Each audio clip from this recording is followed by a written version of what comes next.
My name is Stevie B, and I'm a grateful believer and a recovering alcoholic and drug addict. And a proud member of the West Side Men's Group. Nice. It's good to be here with you guys tonight. Whew. I got to tell you that hearing about Don Ho, it sent took a little wind out of my sails for a second there. And then I was remembering that this is just a temporary assignment. The best we're going to get is 100 years, 110 years, most of us 80 years. And while Don was here, he had ups and he had downs, and this is not a eulogy to Don, but you know, one thing about him you want to say is that he was serious about his recovery. He was serious about his recovery. And there's a lot of us in here that knew him. We had run-ins with him. Whoo! Because he was serious about his recovery. And I got to tell you something, I'm serious about my recovery. Serious about my recovery. There's very few people you're going to meet. They're going to say, "Do you know Stevie B?" They're not going to be like, if they know me, they're not going to be on the fence. You either love me or hate me. Serious about my recovery. Serious about my relationship with God. Serious about my relationship with my family. Not willing to concede on any of those. Not willing to miss my meeting schedule. Not willing to change anything that's going perfectly in my life right now. Not willing to do any of it. God's been so very good to me over these last 9 years and in a couple weeks that I don't want to change one thing. The men that came before me at this very podium, one of them which is here tonight, I watched growing up in this 12-step house since I was 24 years old. Coming into meetings like this, watching men like Paul stand up here and say, if you're here for the first time, welcome. You're off the hook. And when I heard that the first time that I was off the hook, I had been on the hook for so long that when someone finally said I was off the hook, I took a breath of relief. I was like, wow, I'm off the hook. And then I heard the next line, he said that you don't have to use even if you want to. You're off the hook. I know that's the same line that Richard Spike heard 20 years ago, same line that I heard 15 years ago. You're off the hook. Same line the church heard. You're off the hook. And you know what? I believe today that I'm off the hook. But I will also tell you guys, this is the second step. Came to believe that a power greater than ourselves could restore us to sanity. And when we do the steps over the next 10 weeks, we're going to be doing the steps. So yes, you're going to get some good stories in there, and there's going to be some antidotes and some fun. But tonight we're going to get down to business.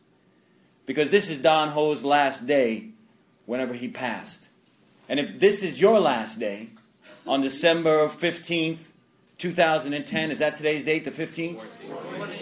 December 14th, 2010. If this is your last day, what are they going to say about you? Are they going to say he was full of potential, he almost got it? Man, she was almost sober, she almost got the message, she almost stayed clean? That's not what they're going to say about me today.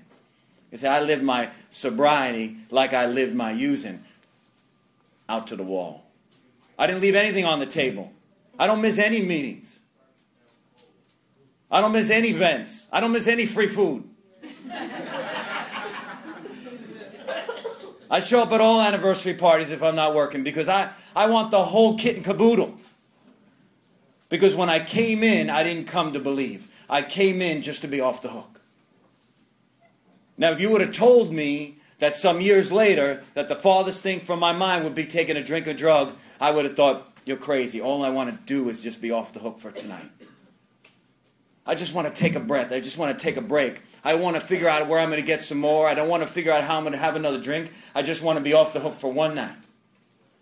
And I remember this as clear as day. I looked over at my wife, and I had been using in the house, and she didn't know it. It's so hot in here. Is it hot in here?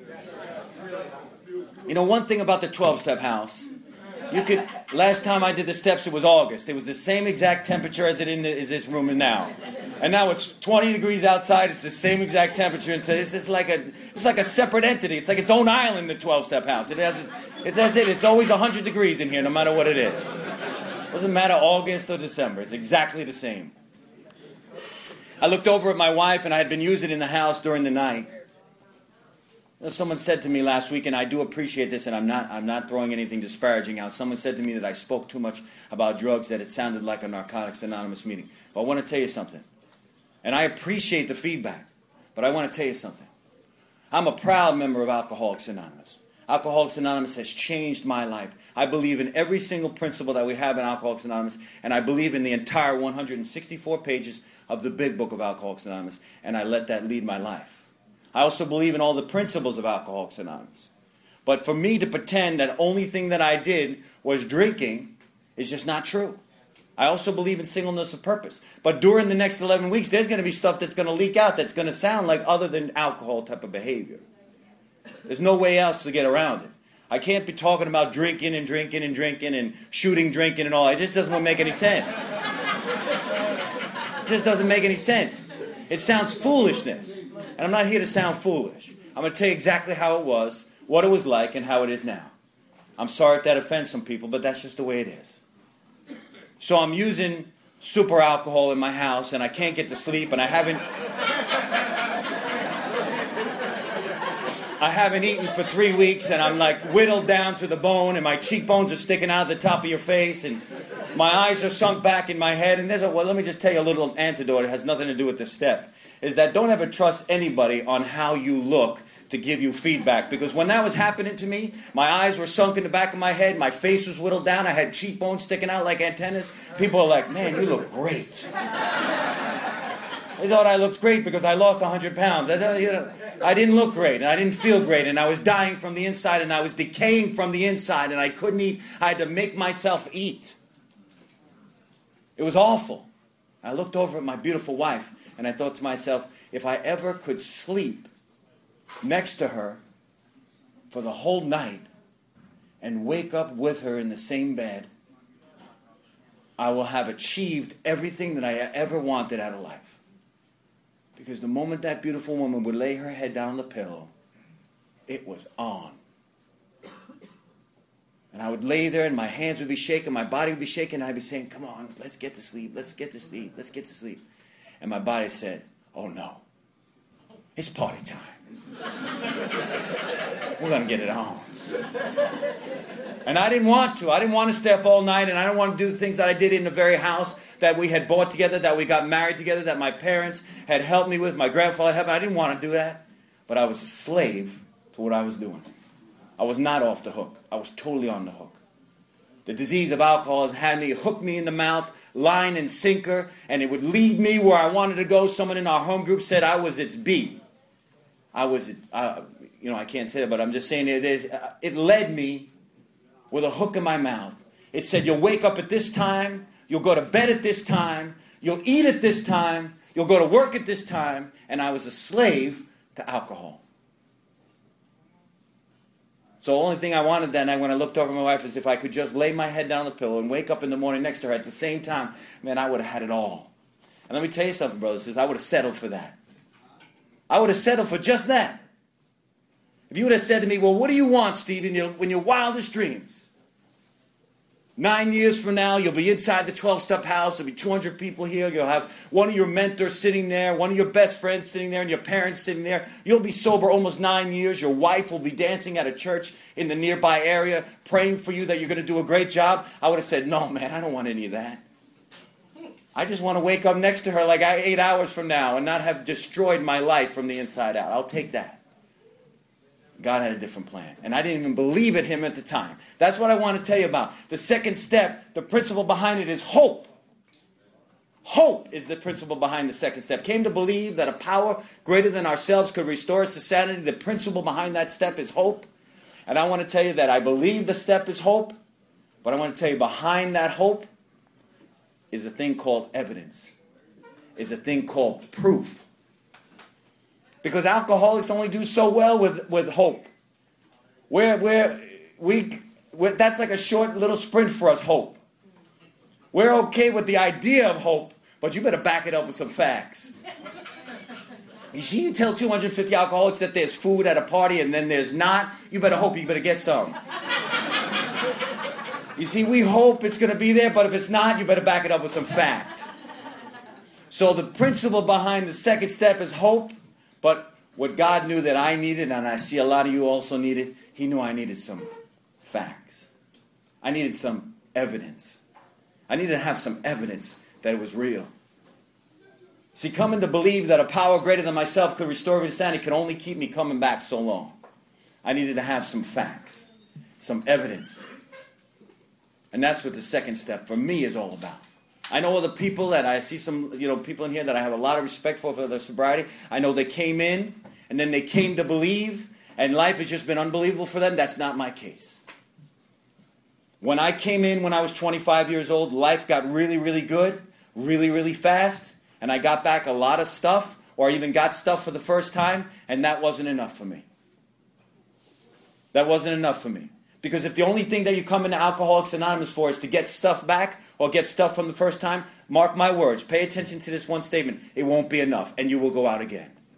If the only thing you're coming in here for is to get back your stuff, let me tell you something. You will get back your stuff. You'll get back other stuff, and that will not be enough. Alcoholics have an amazing forgetter.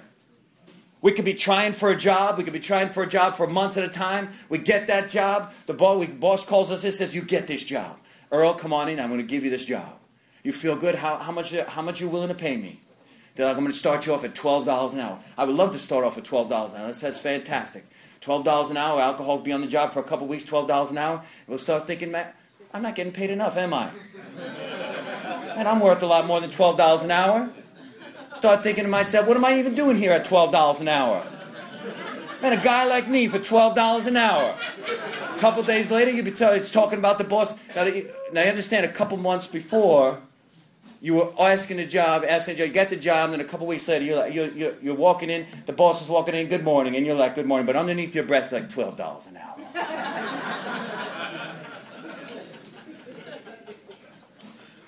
If you have alcoholism, if you have this disease that sent this in your mind, coming back into the program or coming into the program for the first time or the second time or fifth time, and you come back for your stuff, it won't be enough. Because once you get the girl or the guy, the job, the car, you sit in a chair for a few 24 hours, it will not be enough. And you'll start saying stuff while you're sitting there. Is this all there is? Year and a half ago, you're smoking stuff out of tire tracks on State Road 84. A year and a half later, you got new clothes on. You pulled in here in your new car, you got or any car. You're sitting there with some friends. You're like, "Is this all there is? Did I get sober for this?" We have magnificent, magnifying minds, and we could become Todd. You know what I'm talking about. We could become ungrateful. We can become ungrateful. We could become forgetful. We have holes in our psyche. We forget who we are, and we think we're more than we are. And some of that works for our benefit. That's why we rise so fast in companies, but that's why we fall so fast in companies too. That's why we go to the top of the leaderboard and then we're unemployed. People are like, wasn't that Steve? Wasn't he the head of the... Yeah, but he got too big. That's why a lot of alcoholics and people in the program, they need to work for themselves. They're always self-employed. Hello, right here, I'm self-employed. And if I wasn't self-employed, I would have been fired 1,000 times ago. Even as self-employed, I'm not even that good of an employee, I want to tell you. Where was I? There needs to be something behind that step. You're going to have to stay for a reason. The reason that they put step 2 and came to believe that a power greater than themselves, they know you need something entryway. And like Paul always says, it's like a shill game. They pretend that you're coming in here to get sober, and then all of a sudden they unleash God on you. That's next week. For last week we were talking about all things, and me peeking out of the windows, and me building a house underneath my stairs, and everyone was laughing. Ooh. You're so funny. But behind that, there's a step that's coming up that you're going to have to make a decision. You're going to have to make a decision because only that fun and all that fun and games has got to stop. There's going to be a place where the big book says the rubber has to meet the road. You're going to have to see what you really are here for. If you're here to get back to stuff, you will get back to stuff. I got back to stuff. 6.5 years into my sobriety, it wasn't enough. 6 years into my sobriety, I started saying, is this all there is? Did I get sober for this? 6.5 years earlier, I was living on the streets of Minneapolis, going in and out of places that I only saw in movies. The only white guy in this whole neighborhood thinking I was New Jack City.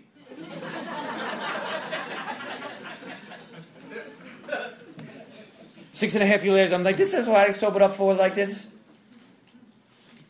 One of the reasons that we're allowed to tell our story from podiums like this in different places is so that we remember who we were.